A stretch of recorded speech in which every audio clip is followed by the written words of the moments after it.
Giving you guys a little quick recap, a little quick reaction to what I just saw from Week 18 in Santa Clara, where the San Francisco 49ers are home hosting the Seattle Seahawks. The Seahawks, who were at the top of the NFC conference, at the number one seed at 13-3, and secured a victory 13-3 over the San Francisco 49ers as they controlled and dominated the line of scrimmage on every given facet. Shout out to Coach Mike McDaniel. Shout out to the offensive coordinator for the Seattle Seahawks, as they had a complete game plan with a balanced attack. Kenneth Walker had 19 carries for 97 yards, averaged over 5.5 yards per carry. Zach Charbonnet had 17 carries for 76 yards and averaged over 4.5 yards per pop. Sam Darnold, he was 20 for 26 for 197 yards, no touchdowns and no interceptions, so no turnovers all the way through. And their defense held the 49ers to only 53 yards rushing and a total of 173 yards. So they completely dominated on both sides of the ball, dominated the line of scrimmage on both ends. Let's start with the offensive line for the Seattle Seahawks. They were pushing a depleted, injury-prone San Francisco 49ers team around, defense around. Their tight ends, A.J. Barner and Eric Sauber, were pushing them linebackers for the 49ers off. Like Aaron Kendrick, they was pushing them out off. Diamador Lenore, Ronaldo Green, they was pushing them down the field and pretty much out of the plays a little bit. I mean, a lot of the time, excuse me. So they was controlling it all the way through from the line of scrimmage, from tipping point. And that just goes to show you that the Seahawks team, they're ready for their prime and their destiny. They're ready and they're going to be dangerous for many, many moves for years to come. And I think that they're going to be a team that's prime for an absolute run to the championship, if not for the NFC championship, but if not the Super Bowl. That's going to be big for them and control the home court advantage. You got the 12-man in Lumen Field, sent down near close to CenturyLink in Seattle. So that's going to be an absolute ball, an absolute melee.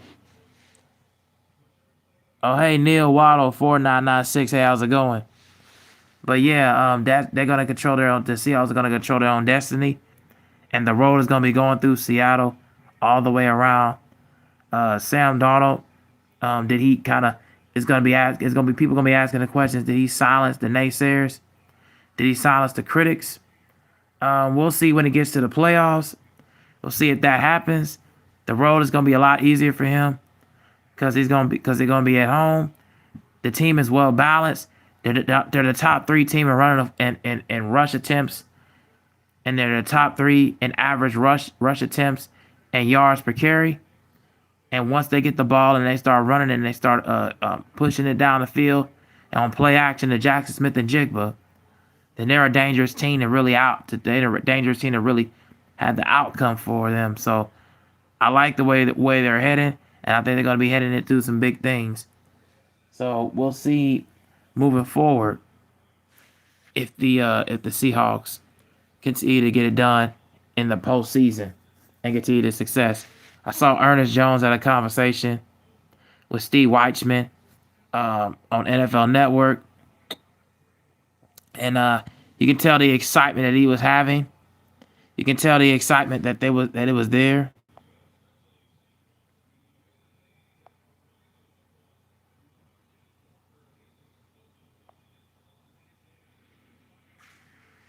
You can tell that he was you can tell he's he was a stand-up guy. You know, he's trying to rally his team and galvanize his team. Ernest Jones is number 13, and I think he used to play for the L.A. Rams, and then he ended up going over and pretty much going to the side, going to the other side in the division, and pretty much wanting to go and destined and want to win a championship. You can see and tell the tale with what he's doing. He knows exactly what's at stake, along with the other guys like Byron Murphy, DeMarcus Lawrence, who's been in the postseason before with the Dallas Cowboys, Jaron Reed, And then that secondary, young core secondary with excuse me, Tariq Witherspoon and Tariq Woolen, Devin Witherspoon, Julian Love. They're gonna be absolute fire. They're gonna be absolute a tough outing in the postseason. One of the more dangerous teams. I can't wait to see what they're gonna be doing moving forward. So I can't wait to see what they're gonna be doing. Now as for the San Francisco 49ers, this loss drops them to 12-5, so they're still at the fifth seed, depending on how the outcome between the Rams and Cardinals game is gonna go. I don't know how San Fran's gonna still be in the fifth spot because the Rams, I believe, they're gonna blow out the Cardinals, so that's gonna move them up because they own a tiebreaker over the 49ers, so they're gonna move into the spot where the 49ers are at. So that's just how I see it. And so that would mean that 49ers will have to go on the road to Philly, and the Rams will go on the road to whoever wins between whoever gets in there between Carolina and Tampa Bay.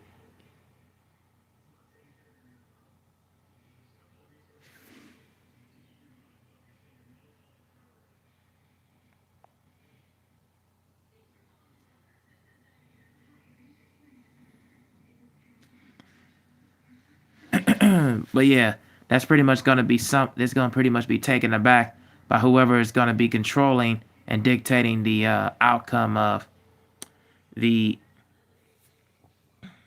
Carolina Tampa Bay game, depending on how the Atlanta Falcons and the Saints game goes.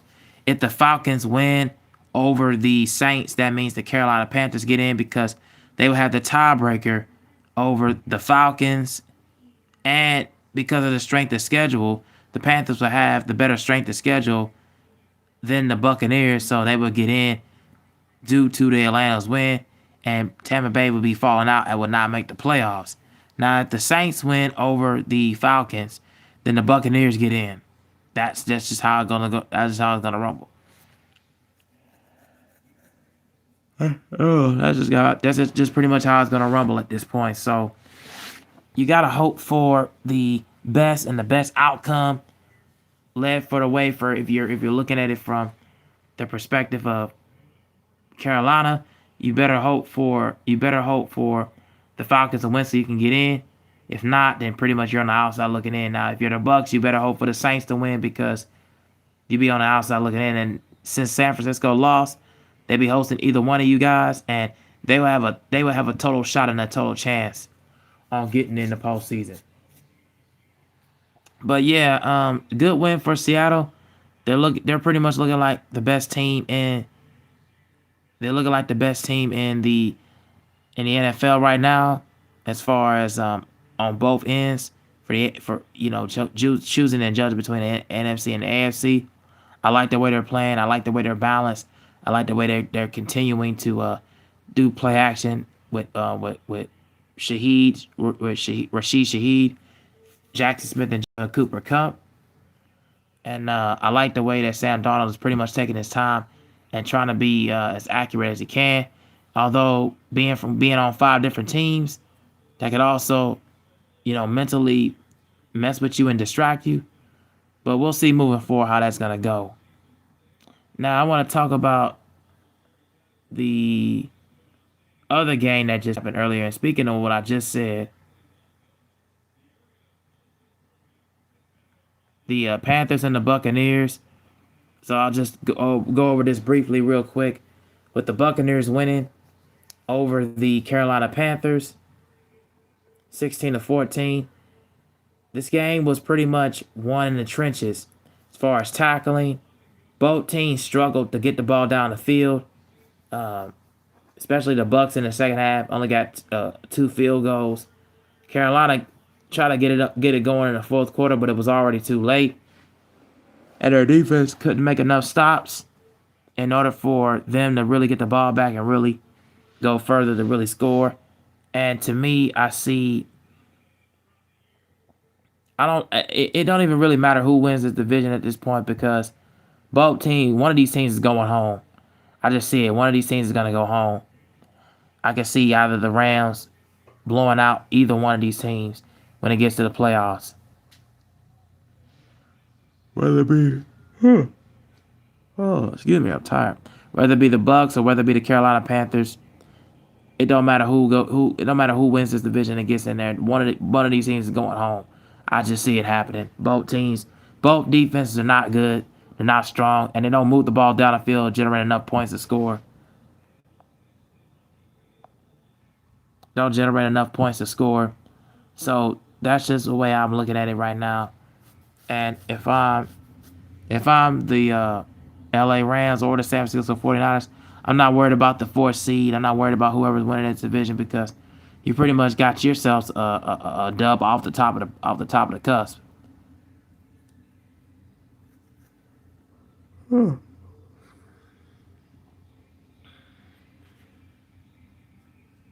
All right, so, but yeah, Baker Mayfield did not have a strong game. He had 203 yards, a touchdown, and a pick. 16 to 22.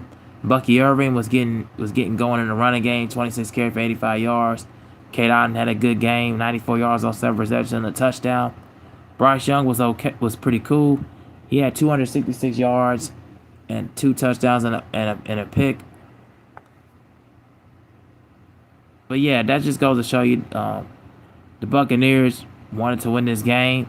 They had it on their mind. They don't want to go home. And they know exactly what's at stake for the postseason. But yeah, I can see one of these teams going home in the playoffs, whoever makes it out of here. All right, and so while we're here, let's do the predictions real quick for Week 18. And let's start off with pretty much some easier matchups. We're gonna go with the Packers and the Minnesota Vikings. I think this game will pretty much show them without upon. I'm gonna go with the Green Bay Packers to cover the number. I think the Vikings will probably win the game because I think the Packers it's not gonna have Jordan Love in this game, but I think the Vikings will win the game. But it will be a close one. I think the Packers will cover the number. It's 5.5, and I think they're gonna run the ball a bit more with Jacobs and Emmanuel Wilson. But I think the Minnesota Vikings way to make some turnovers and cause havoc. So I'm gonna go with the Minnesota Vikings and win this game.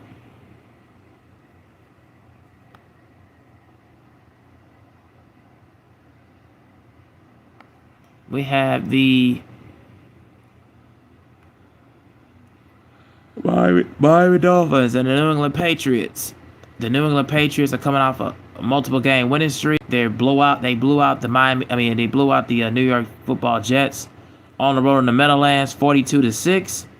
And then the Miami Dolphins needed a much needed bounce back win as they proved that they needed a much needed bounce back win from against the Tampa Bay Buccaneers after a tough loss before to the Cincinnati Bengals.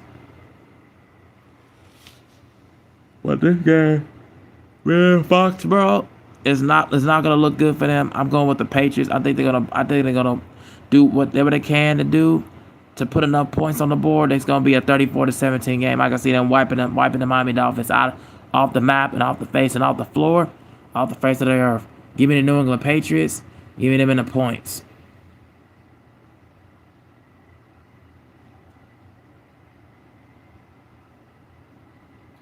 You got the LA Rams and the Arizona Cardinals. Give me the LA Rams in this game. I'm taking them to win and the points. I think that they're going to wipe the floor off the map with them. A really bad loss, a bad taste in their mouth against the Atlanta Falcons. That's not going to happen twice. I don't see them losing twice. I'm going with the LA Rams. I think they're going to be one of the more dangerous teams heading into the postseason. They need to get their guys back. You know, they need to get Devontae Adams back. They need to get their right guard back, and they need to get also Quentin Lake back on the defensive backfield that can really help them out. And once they do get those guys back, I think the Rams are going to be the team that's going to be one to be watching out and looking out for. You got the LA Chargers and the Denver Broncos. I'm picking the Denver Broncos in this game since I heard that the LA Chargers is sitting down Justin Herbert. That's pretty much it's pretty much right in the tail on the season. They're gonna rest their starters, their main starters. Give me the Denver Broncos. They got a lot to play for.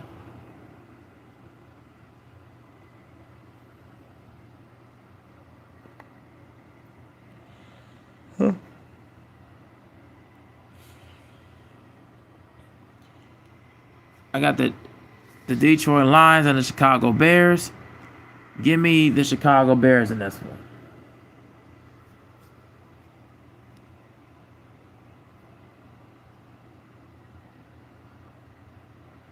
And the New York Jets against the Buffalo Bills. Josh Allen was was coming into the game having rolling a high ankle sprain, and to me, he's not been looking right. He has not been looking right at all this season, and especially the last 4 weeks into the season, he hasn't been looking right, rolling on his ankle. So he may not. I'll be surprised if he plays in this game because his status was kind of like up in the air. But if that's the case, it don't even matter who they play at quarterback. I think their defense will be able to get after Tyrod Taylor now because Justin Fields has been out. So just for that alone, give me the Buffalo Bills in this game. I think they're gonna blow the Jets. I believe they're gonna blow the Jets out. And then last but not least, the Baltimore Ravens and the Pittsburgh Steelers. I'm going with the Baltimore Ravens to pull off the win and win the division. So yep, give me the Baltimore Ravens, 23-20. Lamar Jackson, Derrick Henry will be going off. And it's going to be hard for the Steelers to slow them down. And if DK Metcalf is not in the game, they're going to have a hard time getting the ball down the field. So give me the Baltimore Ravens. All right, so those are my picks for Week 18. All right, I will be out of here, guys. I will talk to you all in the next one. When the NFL playoffs start on January the 10th. And I will be back for that as well. All right, guys. Peace.